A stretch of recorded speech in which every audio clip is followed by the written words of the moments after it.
છું અશોક, મૌર્ય વંશનો સમ્રાટ. લોકો મને અશોક મહાન કહે છે. મારા નામે માત્ર સામ્રાજ્ય નહીં, પણ એક વિચારોની ક્રાંતિ અમર થઈ છે. યુદ્ધ અને વિજય એ જ મારા જીવનનો આરંભ હતો. મેં અનેક પ્રદેશોને જીતીને મૌર્ય સામ્રાજ્યને વિશાળ બનાવ્યું. હું અજેય હતો, અથવા મને એવું લાગતું હતું. પણ એ વિજયોની વચ્ચે એક એવો યુદ્ધ આવ્યો જે મારી આત્માને હચમચાવી ગયો. કલિંગનું યુદ્ધ. લાખો સૈનિકો અથડાયા, હજારો નિર્દોષો મૃત્યુ પામ્યા.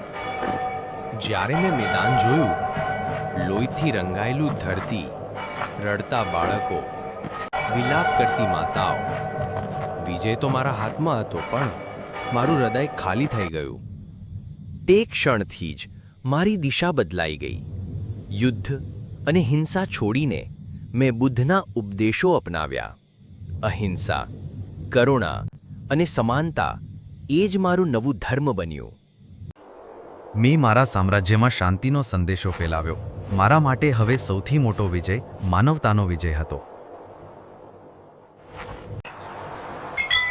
મારું નામ મારી તલવારથી નહીં, પણ મારા ધર્મથી અમર બન્યું છે. હું છું સમ્રાટ અશોક.